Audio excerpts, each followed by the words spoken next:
Question 10 रहता है। अच्छा चलें कर लेंगे अभी उसको। हमने खैर बहरहाल क्या किया, हमने क्वाड्रेटिक इक्वेशन के बारे में ये पढ़ा कि उसकी स्टैंडर्ड फॉर्म में से अप है कि डाउन है ये पता चलता है, और क्या बोलते हैं दूसरी चीज क्या पता चलती है, वाई इंटरसेप्ट पता चलता है।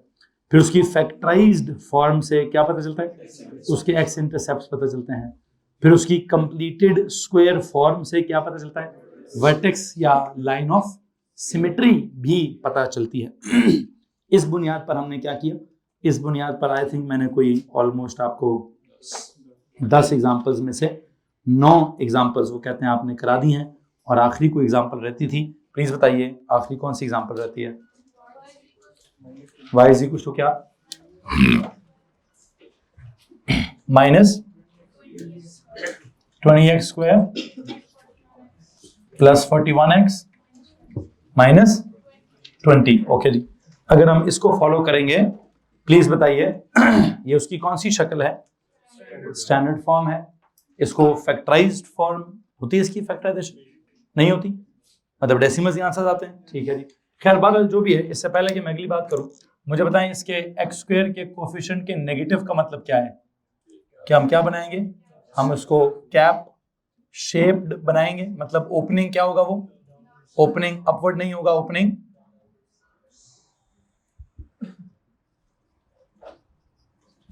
डाउनवर्ड्स होगा, मतलब इसका मिनिमा नहीं होगा, इसका एक मैक्सिमा होगा। ओके, ये क्या हमें क्या बताता जी, इससे क्या बताता, इससे हमें y इंटरसेप्ट पता चलता है। चलें, फैक्टराइजेशन अगर आपसे नहीं हो रही है, इसका मिड टर्म ब्रेक वाले पेयर समझ नहीं आ रहे, इससे क्यों नहीं आ रहे, 20 into 20 400 की फैक्टराइजेशन में कहीं पे भी 41 का पेयर नहीं बनता है जी, 20/16 बनते हैं ना, तो ये क्यों कह रहे नहीं बनते हैं, तो क्या पता कोई फ्रैक्शनल बात होती है उनके अंदर। नहीं पुत्र, ये तो बड़ी गलत बात है ना, मैंने आपको अभी भी अलजबरा लिखवाया हुआ है, पढ़ाया हुआ है, प्रैक्टिस है ना यार। हाँ, पेपर में अपनी मर्जियां चला लीजिएगा, अभी तो नोट्स डेवलप हो रहे हैं, तो क्या करना चाहिए, मुझे लगता है मैंने एग्जांपल्स ऐसी सोची थी कि उनमें मेजॉरिटी एग्जांपल्स में क्या हो जाना चाहिए था, फैक्टराइजेशन हो जानी चाहिए थी, ताकि आपकी एक रिवीजन मिड टर्म ब्रेक की भी तो करनी है यार।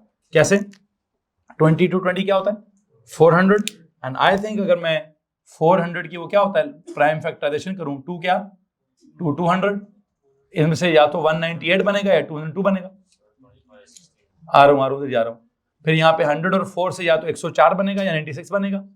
फिर यहाँ से 2 2 4 2 8, 8 और 50 से क्या बनेगा, या तो 58 बनेगा या 42 बनेगा, क्या बनाना है मुझे 41। फिर करें 225 2 2 4 4 2 8 8 2 16, 16 और 25 से क्या बनता है। तो आई थिंक वो मिड टर्म ब्रेक करने के लिए अगर हम रफ वर्क में क्या कर रहे हो, प्राइम फैक्टराइजेशन कर रहे हो, तो मुझे काफी उम्मीद है कि वो पेयर डेवलप हो जाता है।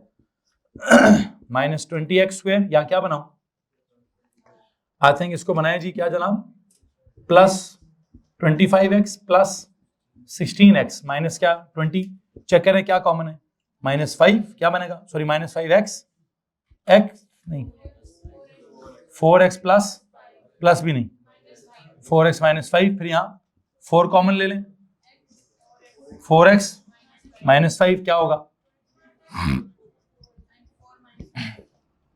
-5x plus 4। ये आपके पास कौन सी शक्ल आ गई है, ये आपके पास फैक्टराइज्ड शक्ल आ गई है। इस फैक्टराइज्ड शक्ल से क्या पता चलेगा, इससे आपको एक्स इंटरसेप्ट पता चलेंगे। इधर से इसको क्या करूं, इसको 0 करेंगे तो एक्स की क्या वैल्यू आएगी 5/4, जिसको आप 0.8 कह रहे थे, इसको 0 करेंगे तो यहां से एक्स क्या जवाब आएगा 5/4/5, दैट इज क्या 0. नहीं प्लीज बताएं सही करेंगे, उधर करें 5x इधर 4/5, अच्छा सॉरी ये 5 और 4 और वो सॉरी 4/5 है, किसी को मसला इस बात से, ठीक है जी। ये उसके पास आपके पास क्या आ गया जी, x इंटरसेप्ट आ गए, बिकॉज आप क्या कर रहे थे, आप इस y को 0 करेंगे तो वहां से जो जवाब आते जाएंगे वो x इंटरसेप्ट के जवाब आते जाएंगे। ओके, अब तीसरी चीज क्या रह गई है इसका स्क्वायर कंप्लीट करना। इसका स्क्वायर कंप्लीट करने के लिए आपने क्या कॉमन लिया होगा please tell me, square complete करने के लिए क्या स्टेप्स लगाए होंगे, सर जी वो y is equal to -20 common ले लें, क्या बचता है? X square minus 41/20x plus 1। फिर क्या करें सर? वो a का स्क्वायर आ गया -2 into a into what is b 41/40, इसको डिवाइड बाय 2 करते होते हैं ना, तो 41/40 जो है वो आपका b आ गया। फिर क्या करें? b का स्क्वायर ऐड भी करें और b का स्क्वायर सब्ट्रैक्ट भी करें और प्लस 1, यहां से आगे कैरी करें जी। What is this? -20 into X minus 41/40 का ये क्या बचा? -81/100। और अभी -20 अंदर मल्टीप्लाई करना है। अच्छा अब -20 अंदर मल्टीप्लाई करें, -20 इंटू एक्स माइनस 41/40 का whole square minus minus plus 81/80। ठीक है जी। तो लो जी, ये कौन सी शक्ल आ गई है? ये आ गई आपके पास कंप्लीटेड क्या? Square form. इस कंप्लीट स्क्वायर फॉर्म में इसको 0 करते हैं तो x क्या आता है? 41/40 कॉमा इसको क्या करते हैं? इसको एज इट इज लिख देते हैं, क्या आता है? 81/80। कौन है ये? दिस इज द वर्टेक्स है या टर्निंग पॉइंट है। अब इस वर्टेक्स को बोलूं क्या? मिनिमा है मैक्सिमा है? ये मैक्सिमा है। कैसे? ये मैक्सिमा कैसे है सर जी? बेसिकली वो जो हमने क्या कहा था, कैप शेप है, तो कैप शेप का टर्निंग पॉइंट क्या कहलाता है? मैक्सिमा कहलाता है। किसी को मसला इस बात से? ऐसे चेक करें, वैल्यू सही बोली आप? सही बोला भाई? चलें जी। अब क्या करें? आई थिंक हमें ग्राफ स्केच करने में अब दिक्कत नहीं होनी चाहिए, हमें सारे कैरेक्टर्स उसके मालूम है। एंड क्या सिचुएशन है जी? There you go, this is X axis, this is y axis, this is origin, and now where is the y intercept? -20। ध्यान दो भाई, छोड़ दो यार, कुछ पूछना है भैया तो क्लास में मुझसे पूछेंगे, क्लास खत्म हो जाएगी तो उनसे पूछ लेंगे, ठीक है? y intercept is -20 और जी x intercepts are क्या? 5/4 और 4/5। आई थिंक 4/5 कहीं 0.8 इधर ले लेता हूं और वो इधर ले लेता हूं, इतने करीब करीब है। चलो ग्राफ वो कहते हैं सर जी दूर कर लें, एक्स एक्सिस का स्केल थोड़ा ऐसा ले लें कि यहाँ क्या कर लें? 4/5 कर लें, यहाँ क्या कर लें? 5/4 कर लें। चलो जी कर लेते हैं। फिर where is the vertex? Vertex के कोऑर्डिनेट जरा डेसिमल बताएं। 41/40 1.00 समथिंग, 81/80 1.0 समथिंग। तो आई थिंक 1,1 किधर है? कहीं ना कहीं यहां। इसका ये वाला कोऑर्डिनेट कितना है जी? 41/40। इसका ये वाला कोऑर्डिनेट कितना है जी? 81/80। डेसिमल्स में इसका जवाब क्या है? ये भी 1.0 है, वो भी 1.0 समथिंग होगा। बहरहाल क्या करूं? बनाएं सर जी।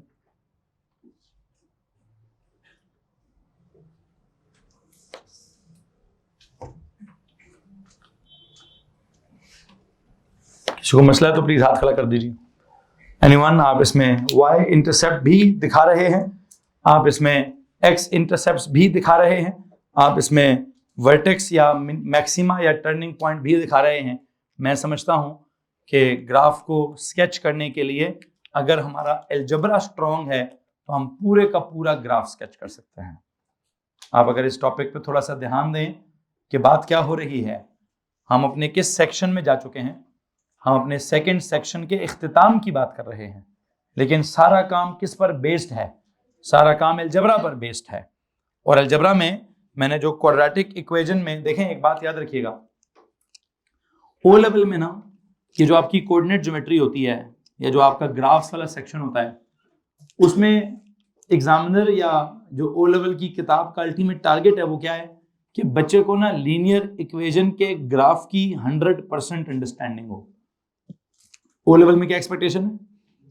लीनियर इक्वेशन जो कि y = mx + c जैसी इक्वेशन होती है, या y = ax + b जैसी इक्वेशन होती है, या ax + by + c = 0 जैसी भी लीनियर इक्वेशन होती है, जिसकी हाईएस्ट पावर x की 1 होती है। चलो सिंपल कर देते हैं, जैसे भी लिखिए। ओ लेवल में सबसे पहली वो इक्वेशन है, उस इक्वेशन का ग्राफ एक स्ट्रेट लाइन है। स्ट्रेट लाइन का y इंटरसेप्ट और ग्रेडियंट दो बड़े इंपॉर्टेंट कैरेक्टर्स होते हैं, ठीक है? और ओ लेवल के बच्चे को वो सही तरह से आना चाहिए। क्वाड्रेटिक के स्केच के बारे में अगर वो उसको नहीं पता कि मुझे क्वाड्रेटिक कैसे स्केच करना है तो हम उससे डिमांड भी नहीं करते हैं। ओ लेवल में क्वाड्रेटिक का स्केच डिमांड नहीं होता, ओ लेवल में क्वाड्रेटिक का प्रॉपर ग्राफ को ड्रॉ करना डिमांड किया जाता है। तो वहां बच्चे को नहीं पता होता कि पहले से नहीं पता कि ऊपर है कि नीचे है, मिनिमा कितना है, मैक्सिमा कितना है, टर्निंग कितना है, एक्स कितना है, वाई इंटरसेप्ट कितना है। तो वो कहते हैं यार ओके, तो आपने इसको बिल्कुल दिमाग में नहीं बिठाना, आपने बस टेबल बनाना है, टेबल बनाकर पॉइंट्स प्लॉट करने हैं, और वो एक डिफरेंस, एक आर्ट है ड्राइंग वाला, वो हो जाता है। लेकिन ए लेवल में जब आप आ गए हैं तो इधर एग्जामिनर की क्या डिमांड है वो चाहता है कि आपको ना क्वाड्रेटिक इक्वेशन के बारे में अलजेब्रा भी पूरी तरह से क्लियर हो और उसका आपको ग्राफ भी पूरी तरह से क्लियर हो। और वो कहता है जी आप जैसे ओ लेवल में लाइन, स्ट्रेट लाइन हो ना, तो हम ड्रॉ नहीं करते थे, हमें पता होता था 2 पॉइंट काफी है सर, फेर द लाइन सीधी सीधी, हम उसका एक वाई इंटरसेप्ट पता हो और हमें ग्रेडियंट पॉजिटिव है कि नेगेटिव है, काफी अच्छी लाइन लगा लेते हैं हम। ठीक है, मतलब पिछले कुछ दिनों में सीधी लाइनों में भी हमने बहुत सही लाइनें ड्रॉ की थी। लेकिन अभी क्या चल रहा है अभी मैं कह रहा हूं कि क्वाड्रेटिक इक्वेशंस में हमने इसमें भी क्या करना है, हम स्केच करना चाहते हैं, और वो एग्जामिनर हमसे क्या चाहता है कि भैया अब तुमने स्केच भी सही करना है। क्या करना है, एक बड़ा जबरदस्त किस्म का तुमने स्केच करना है जिसमें आप क्या क्या दिखा रहे हो। वो चाहता है आप उसको y कहाँ टच होता है वो भी दिखा दें, x कहाँ टच होता है वो भी दिखा दें, मिनिमा क्या है या मैक्सिमा क्या है वो भी दिखा दें। मतलब कम से कम ये तीनों चीजें, x इंटरसेप्ट्स, y इंटरसेप्ट्स और टर्निंग पॉइंट, एटलीस्ट ये 3 कैरेक्टर्स जो हैं ग्राफ के बहुत ज्यादा ऑब्वियसली दिखने चाहिए। और उसके लिए हम किस चीज का इस्तेमाल कर रहे हैं, मैं ग्राफ ड्रॉ का इस्तेमाल नहीं कर रहा, ग्राफ पेपर का कॉन्सेप्ट नहीं है, टेबल बनाने का कॉन्सेप्ट नहीं है, पॉइंट्स को प्लॉट करके ज्वाइन करने का कॉन्सेप्ट नहीं है। कौन सा कॉन्सेप्ट चल रहा है, स्केच का कॉन्सेप्ट चल रहा है। और स्केच हो कैसे रहा है, by the knowledge of algebra. कि अलजेब्रा ही में कुछ चीजें ऐसी हैं जिन चीजों से हमें ग्राफ के काफी कैरेक्टर पता चल जाते हैं, और उन कैरेक्टर्स के साथ ग्राफ को स्केच करना इज मोर देन इनफ। वो कैरेक्टर्स होते हैं कि आप बड़ा बेहतर किस्म का स्केच जो है वो बना सकते हैं। और वो क्या होता है, आपके सामने एक एग्जांपल आपके सामने हुई है कि जनाब साहब पहले स्टैंडर्ड फॉर्म थी, स्टैंडर्ड फॉर्म के एक्स स्क्वायर के कोफिशिएंट से पता चला कप है कि कैप है, स्टैंडर्ड फॉर्म के कांस्टेंट टर्म से पता चला कि वाई इंटरसेप्ट कितना है, फैक्टराइज किया, फैक्टराइज फॉर्म के फैक्टर्स से पता चला कि उन फैक्टर्स को जीरो करो तो क्या आ जाएगा, एक्स इंटरसेप्ट्स आ जाएंगे। फिर कंप्लीटेड स्क्वायर फॉर्म है, कंप्लीट स्क्वायर फॉर्म से पता चला कि वर्टेक्स क्या है, टर्निंग पॉइंट क्या है, मैक्सिमा क्या है। क्या इसमें किसी को प्रॉब्लम है, क्या आपका ये अलजेब्रा स्ट्रांग नहीं है, क्यों जरूरत पड़ी आपको कैलकुलेटर से जवाब निकालने की। मतलब हमने तो या तो हो ना कि अपने अलजेब्रा को कभी भी टाइम ना दिया हो, 3 महीने मैंने अलजेब्रा खेली आपके साथ। ठीक है, हमने तो पता नहीं कहाँ से बात स्टार्ट की थी, बिल्कुल बेसिक प्लस माइनस से बात स्टार्ट की है। और फैक्टराइजेशन तो ऑफकोर्स मैंने, बेशक ओ लेवल का टॉपिक है लेकिन एग्जाम्पल्स काफी सारी कराई हैं, बल्कि मुझे फैक्टराइजेशन ज्यादा, मेरा टॉपिक क्या था, कंप्लीटिंग द स्क्वायर। तो मैं कहता था ओ लेवल में फैक्टराइजेशन बहुत टिका कर की होगी, ए लेवल में क्या टिका के कर लो, कंप्लीटिंग द स्क्वायर टिका कर लो। हाँ, इस्तेमाल किसको करेंगे, ओ लेवल के फैक्टराइजेशन को भी इस्तेमाल करेंगे और ए लेवल के कंप्लीटिंग द स्क्वायर को भी इस्तेमाल करेंगे। और उन तीनों से हमने क्या किया, अपना अपना कैरेक्टर निकाला है। ठीक है, किसी को मसला इस बात से। एक बात वैसे है, अगर आप ये नहीं करना चाहते फिर आप बेटा ये भी ना करिए। ठीक है, फिर आप क्या करिए, फिर आपके लिए स्टैंडर्ड इक्वेशन काफी है। क्या बताने के लिए, एक्स स्क्वायर का कोफिशिएंट नेगेटिव है तो पैराबोला नीचे खुलेगी, और वाई इंटरसेप्ट कितना है, -20 है, बस लगा दीजिएगा यूं करके लाइन। तो फिर तो उतने कैरेक्टर काफी हैं कि जी वाई इंटरसेप्ट दिख गया है और पैराबोला मेरी ऊपर है, मतलब वो ओपनिंग डाउनवर्ड्स है। हाँ, एक्स को कहाँ टच कर रही है और वर्टेक्स कहाँ है, कम से कम या तो पता चल जाए क्या चले एक काम कर लें, अगर एक्स इंटरसेप्ट पता चल जाए तो भी वर्टेक्स की काफी समझ आ जाती है हमें, और या अगर हमें क्या पता चल जाए, स्क्वायर कंप्लीट हो जाए तो भी वर्टेक्स पता चल जाए तो भी एक्स इंटरसेप्ट आ जाते हैं। तो कम से कम एक ये काम करें, या फैक्टराइज कर लें या स्क्वायर कंप्लीट कर लें। फैक्टराइज करेंगे तो एक्स इंटरसेप्ट पता चलेंगे, स्क्वायर कंप्लीट करेंगे तो वर्टेक्स पता चलेगा या टर्निंग पॉइंट पता चलेगा। इन दोनों में से कम कुछ ना कुछ तो करना पड़ेगा। ठीक है, अगर आप पांचों के पांचों कैरेक्टर्स एग्जैक्टली शो नहीं करते और फैक्टराइजेशन वाले में जाकर आप क्या कहते हैं कि सर वतनी वहां से डेसिमल वाले जवाब आते हैं, या हमें लगता है कि मिड टर्म ब्रेक अप्लाई होगी भी कि नहीं होगी, ओके मैं इसको माइंड भी नहीं कर रहा। लेकिन एक बात याद रखिए, स्क्वायर कंप्लीट वाला काम ना छोड़िएगा। फिर मतलब स्टैंडर्ड फॉर्म से y इंटरसेप्ट निकाल लें, स्क्वायर लाजमी कंप्लीट कर लें, और स्क्वायर कंप्लीट करके वहां से क्या निकाल लें, वर्टेक्स लाजमी निकाल लें, और वर्टेक्स लाजमी शो कर दें। x इंटरसेप्ट बेशक आप अपने कैलकुलेटर से चेक कर लिया करें। जी प्लीज।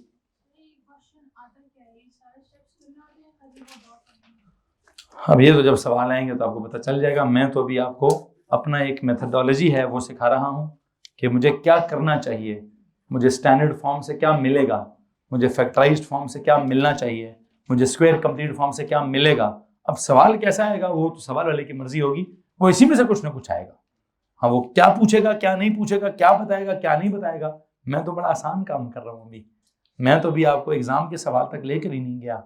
ठीक है, अगर आप गौर करें तो जैसे लीनियर इक्वेशंस पढ़ाई जा रही थी, वहां भी हालांकि मैंने टॉपिक कंप्लीट कर लिया था, लेकिन जब एग्जाम तक गए थे तो उसने क्या पूछा था वो आपको समझ आ गया होगा उसने क्या पूछा था। हाँ, हर बात के ऊपर थोड़ा सा कॉन्फिडेंस के साथ अगर आप कैरी करते तो जो बैकग्राउंड नॉलेज था उसी नॉलेज को इस्तेमाल करके हम आगे काम कर रहे थे। यहाँ पर भी मैं एक बैकग्राउंड नॉलेज डेवलप करना चाहता हूँ, फिर उस नॉलेज के बाद सवाल वाला क्या पूछेगा क्या पता पूरा स्केच ही ना पूछे, सिर्फ वर्टेक्स पूछे, तो मैं सारा काम करूंगा। मैं तो सिर्फ फिर वो स्क्वायर कंप्लीट करके मिनिमा मैक्सिमा निकाल दूंगा। क्या पता वो सिर्फ पूछे मिनिमा होगा कि मैक्सिमा होगा, मैं एक्स स्क्वायर का कोएफिशिएंट देख के उसको बता दूंगा।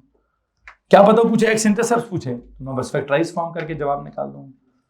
हाँ, क्या पता सब कुछ पूछने के बाद कुछ और भी पूछ ले, तो फिर जो जो पूछता जाएगा मैं वैसे वैसे आगे जाता रहूंगा। मेरे नोट्स की क्लास का मकसद इनिशियली सवाल वाला क्या पूछेगा ये नहीं होता, मेरा मकसद क्या होता है आपको बात पता चल जाए, क्या कॉन्सेप्ट चल रहा है, क्या रिलेशन चल रही है, क्या टॉपिक अभी इक्वेशन का और ग्राफ का क्या लेना देना चल रहा है, और वो लेना देना जो भी है मैं आपको समझा चुका हूँ। और बल्कि अब तो मैं एक नया लेना देना डेवलप करना चाहता हूँ। मुझे लगता है मैंने कुछ 4-5 ग्राफिकल कैरेक्टर्स डिस्कस किए हैं, मुझे यहाँ से थोड़ा सा आगे जाना है, थोड़े से और भी ग्राफिकल कैरेक्टर्स डिस्कस करने हैं। लेकिन और ग्राफिकल कैरेक्टर्स डिस्कस करने के लिए मुझे ना टॉपिक का नाम थोड़ा सा चेंज करना पड़ेगा। मैं काफ़ी दिनों से एक गलत टर्म इस्तेमाल कर रहा हूँ। मैंने ऊपर टॉपिक क्या लिखा हुआ है, ग्राफ्स ऑफ क्वाड्रेटिक इक्वेशंस। ये गलत डेफिनेशन है जी, गलत हेडिंग है। जब आप ग्राफ का चैप्टर स्टार्ट कर देते हैं, जब क्या कर लेते हैं तो एल्जेब्रिक इक्वेशन को एल्जेब्रिक इक्वेशन नहीं कहते हैं, उस एल्जेब्रिक इक्वेशन को एल्जेब्रिक फंक्शन कहते हैं। तो मुझे नई हेडिंग पता क्या डेवलप कर देनी चाहिए थी, ग्राफ्स ऑफ एल्जेब्रिक फंक्शंस या ग्राफ्स ऑफ क्वाड्रेटिक फंक्शंस। मुझे ऐसे बात आपके साथ करनी चाहिए थी।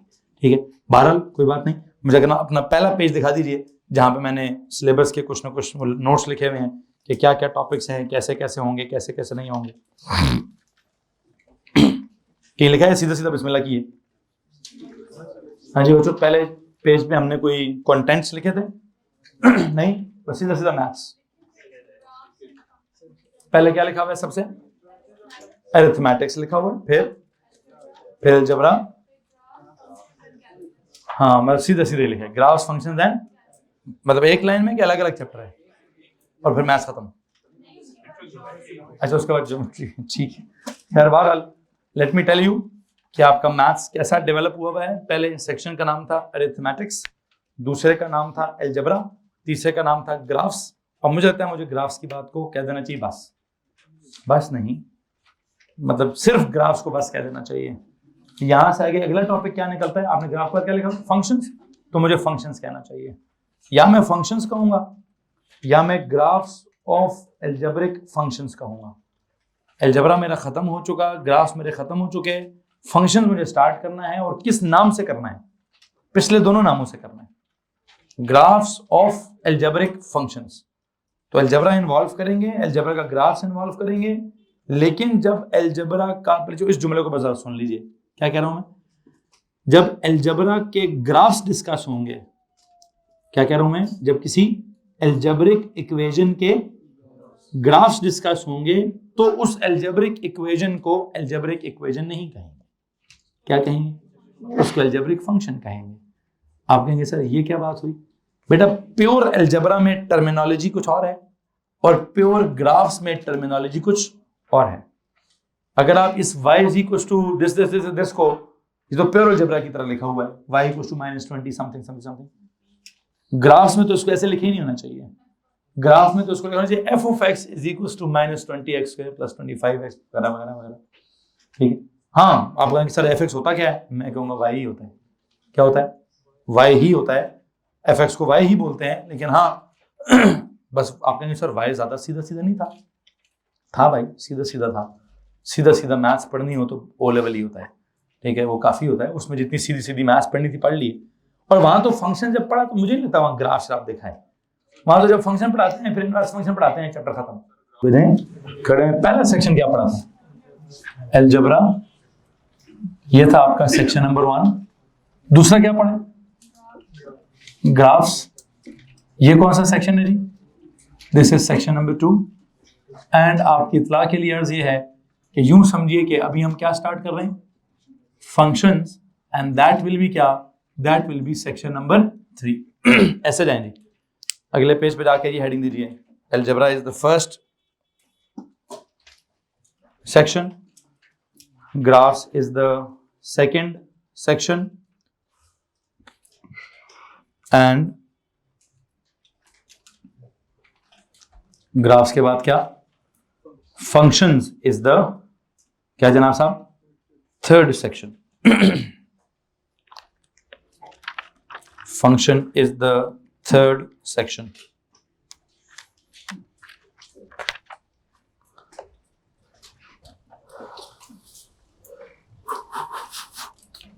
जैसे लिखा है वैसे ही लिखेंगे, अलजेब्रा भी लिखेंगे, ग्राफ्स भी लिखेंगे और फंक्शंस भी लिखेंगे। क्यों? बिकॉज मैंने नीचे क्या लिखना है, मैंने इनको मिक्स करके लिखना है। मैंने पहले ये अलग पढ़ाया, ये अलग पढ़ाया, ये अलग पढ़ाया।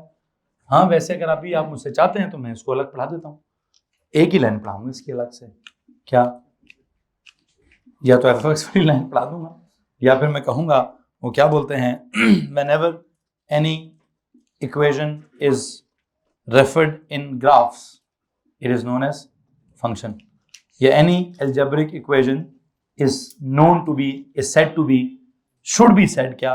should be called as a function if we are discussing its graph। किसी को मसला है इस बात से? तो एक काम करिए, एक छोटा सा नोट लीजिए।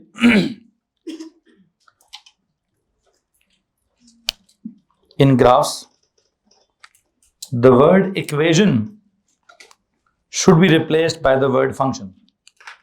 ये आज के लेक्चर का पहला वर्ड है। In graphs, the word equation should be replaced by functions। In graphs, the word equation should be replaced by what? Function। क्यों? Because equation is an algebraic terminology।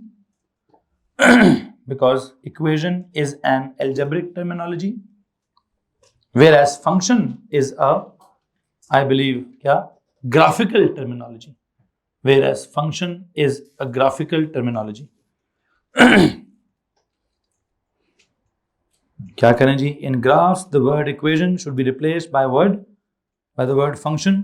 क्यों? Because I believe equation is algebraic terminology and क्या? Whereas function is a graphical terminology। Whereas function is a graphical terminology। So basically हमारा topic क्या होगा अभी? हम जो इतने दिनों से कह रहे हैं ग्राफ्स ऑफ लीनियर फंक्शन, या हम कह रहे हैं ग्राफ्स ऑफ क्वाड्रेटिक फंक्शन। हमें क्या कहना चाहिए था? हम कहते हैं ग्राफ्स ऑफ लीनियर इक्वेशन, फिर कहते हैं ग्राफ्स ऑफ क्वाड्रेटिक इक्वेशन। कहना क्या चाहिए था? ग्राफ्स ऑफ क्या जनाब? लीनियर फंक्शन या क्वाड्रेटिक फंक्शन या अलजेब्रिक फंक्शन। ये हमारा टॉपिक होना चाहिए था, जो कि मैं समझता हूं कि अभी मैं दोबारा डेवलप कर देता हूं। इन तीनों वर्ड्स को अगर मैं मिक्स करूं तो क्या टॉपिक निकलेगा जी? टॉपिक निकलेगा ग्राफ ऑफ क्या जी? Algebraic what? Function. Graph of algebraic function, ये हमारा टॉपिक है जनाब साहब। ये फ्रेज अब बिल्कुल टेक्निकली करेक्ट फ्रेज हो गई है, इसमें मुझे लगता है टेक्निकली कोई गलती नहीं है अभी। ग्राफ ऑफ क्या जनाब साहब? Algebraic function. ठीक है, आपका जो ये ग्राफ्स वाला सेक्शन था, सेक्शन नंबर 2, एक्चुअली आपने वहां पे कोऑर्डिनेट ज्योमेट्री से बात स्टार्ट की थी। कहां से बात स्टार्ट की थी? और कोऑर्डिनेट ज्योमेट्री में आपने पहले जिक्र ये इक्वेजन के नहीं किया था। You started with some dimensions, you start with some points, then points को जोड़कर line segment, then line segment को एक्सटेंड करके लाइन, फिर लाइन के कॉन्सेप्ट ऑफ ग्रेडियंट, फिर आया था क्या? लाइन का कॉन्सेप्ट ऑफ इक्वेजन। ठीक है, लेकिन जब तक आप लाइन का इक्वेजन पढ़ रहे थे वो ओ लेवल की रिवीजन चल रही थी। क्या चल रहा था? ओ लेवल की रिवीजन चल रही थी। क्या आपने कहा जी लाइन की इक्वेजन होती है, और लाइन की इक्वेजन क्या निकली? आपने निकाली प्रॉपर। कौन सी? y is equal to mx plus C, या y minus 1 is equal to m into x minus x1। आपने इधर क्या लफ्ज इस्तेमाल किया था? इक्वेजन ऑफ क्या? मतलब लाइन की क्या? लाइन की इक्वेजन। जब आपने कहा लाइन की इक्वेजन होती है तो हमने कहा कैसी होती थी? वो लीनियर सी होती थी। तो हमने वहां से की अलजेब्रा और ग्राफ को मिक्स करने की कोशिश की। फिर हमने कहा अच्छा अगर लीनियर इक्वेजन की लाइन जो है वो स्ट्रेट होती है तो फिर वो क्वाड्रेटिक इक्वेजन की लाइन कैसी होगी, या अगर लाइन कर्व हुई तो इक्वेजन कैसी होगी। हमने वहां से कहीं ना कहीं क्वाड्रेटिक वाला शुगल पूरा किया। वो जब शुगल पूरा हो गया तो मुझे एहसास हुआ कि वो शुगल बहुत आगे जा रहा है with one incorrect phrase. With what incorrect phrase? That function हमने अभी तक इन्वॉल्व नहीं किया, और अब मुझे इन्वॉल्व करना जरूरी भी था। क्यों? मैं जो कैरेक्टर्स डिस्कस कर रहा था आपके सामने, can you please tell me कौन से कैरेक्टर्स डिस्कस कर रहा था मैं? क्वाड्रेटिक इक्वेशन के, उनका y इंटरसेप्ट क्या है? ठीक हो गया। उनका x इंटरसेप्ट क्या है? ठीक हो गया। उनका वर्टेक्स क्या है? अभी जो वर्टेक्स है ना, आपने वर्टेक्स को एक गौर किया कि कुछ सवालों में मिनिमम होता है, कुछ सवालों में मैक्सिमम होता है, मतलब कुछ सवालों में मिनिमा होता है, कुछ सवालों में मैक्सिमा होता है। ये जो मिनिमा और मैक्सिमा है ना, यहां से मैंने एक नई टर्म निकालनी है। कौन सी? मैं पिछले टॉपिक को ही कैरी करके क्या कहते हैं कॉन्सेप्ट नंबर 5 लिख सकता था। क्या आपने कोई कॉन्सेप्ट नंबर पिछले टॉपिक को कैसे पढ़ा? ऐसे पढ़ना, कॉन्सेप्ट नंबर 1 क्या पढ़ा? कॉन्सेप्ट नंबर 1 समथिंग इस तरह से कुछ किया होगा। दिखाओ जी। मैं उसको आगे अब 0 से -1 पे तो नहीं जाऊंगा, लेकिन हाँ मैं वो आगे +1 +2 पे जाना था। क्या क्या कॉन्सेप्ट था जी? कुछ था वहां पे, किधर है? Concept number 0, the shape of the parabola is determined by the sign of coefficient of x square. फिर the y-intercept of the parabola is equal to the constant term in the standard form. फिर x-intercepts of the parabola are determined from the factorized form. फिर vertex or the turning point is determined by the complete square form. इसी तरह अगर मैं आगे जाता तो मैं कहता there is a concept number 4, there is a concept number 5, there is a concept number 6, ऐसे भी मैं जा सकता था। लेकिन आपको अगर मैं एक लफ्ज बताऊंगा जो मैंने अभी अच्छा वैसे concept number 4 भी लिखा हुआ है, this is the equation of the line of symmetry वाला, ठीक है। फिर इसके बाद अगर concept number 5 मैंने लिखवाना था तो मैंने कॉन्सेप्ट नंबर 5 पता क्या लिखवाना था? डोमेन ऑफ क्वाड्रेटिक क्या? अब तो मेरे लिए फर्ज होता कि मैं क्या कहता। ये जो टर्मिनोलॉजी ना डोमेन वाली और रेंज वाली टर्मिनोलॉजी, अभी जो मेरा अगला कॉन्सेप्ट है कॉन्सेप्ट नंबर 5, 6 कहें या उसको जो भी कॉन्सेप्ट कहें, the moment I use a word domain of something, ठीक है, तो मेरे लिए बड़ी मुश्किल हो जाएगी। खैर मैं तब भी सकता था। मैंने अगर ना चैप्टर चेंज करना होता मैं कहता कॉन्सेप्ट नंबर 5 लिखो यार आज। क्या है concept number 5? Domain of what? Quadratic equation. पता भी नहीं चलता आपको मैं क्या कह रहा हूँ, मतलब वो इक्वेशन और फंक्शन वाला मसला भी ना होता, ठीक है। मैं खत्म करने के बाद कहता जी फंक्शन भी खत्म हो गया, जाओ। अब कहते हैं सर कैसे खत्म हो गया? आप तो फंक्शन जब तक f(x) आए ना तब तक कहते ही नहीं है। मतलब ओ लेवल के बच्चे के दिमाग में क्या पैदा किया गया कि पुत्र जी जब तक f(x) लिखा नहीं होगा तब तक फंक्शन की बात ही नहीं होगी, ठीक है। और हम क्या कॉन्सेप्ट डेवलप कर रहे हैं यहाँ पे कि जब भी ग्राफ की बात हो गई तो इक्वेशन को क्या कहेंगे आप? ग्राफ के अंदर की अंग्रेजी ही डिफरेंट है। ग्राफ के चैप्टर की अंग्रेजी क्या है? प्योर अलजेब्रा में जिस चीज को आप अलजेब्रिक इक्वेशन कहते हैं उसी चीज को प्योर ग्राफ के अंदर जाकर अलजेब्रिक फंक्शन कहते हैं, ठीक है। तो इसका मतलब वो सर दोनों तो सेम चीजें होती हैं? हाँ बिल्कुल सेम होती हैं। सारे ये फिर दो नाम क्यों होते हैं? और भाई मैं हजार दफा बता चुका हूँ, किसी चुन्नू को मुन्नू भी कहते हैं जी। किसी का नाम चुन्नू भी होता है, उसका नाम मुन्नू भी होता होगा, ठीक है जी। तो एक ही बंदे के दो नाम होते हैं ना, ठीक है। तो अब एक ही बंदे के अगर दो नाम हैं तो जनाब साहब क्या कहते हैं, हमारी मैथ्स में एक चीज के दो नाम नहीं हो सकते। मैथ्स कौन सी कोई एक ही बंदे के ऊपर किताब उतरी थी मैथ्स की कि भाई तेरे ऊपर ही मैथ्स आई है सारी की सारी, तूने दुनिया को बतानी है मैथ्स। मतलब वो मैथ्स कोई ऐसी इल्हामी नॉलेज तो नहीं है कि किसी एक बंदे पे उतरेगी। मैथ्स तो यूरोप में बैठा बंदा अपने हिसाब से मैथ्स डेवलप कर रहा था, जापानी अपने हिसाब से कर रहे थे, अफ्रीकी अपने हिसाब से मैथ्स चला रहे थे, अरबी अपने हिसाब से मैथ्स चला रहे थे। करते करते अब सारी मैथ्स हम तक सारी पहुंच गई है। क्यों हम तक सारी क्यों पहुंच गई है? हम तो पाकिस्तान में रहते हैं, क्यों पहुंची हैं सारी? वो असल में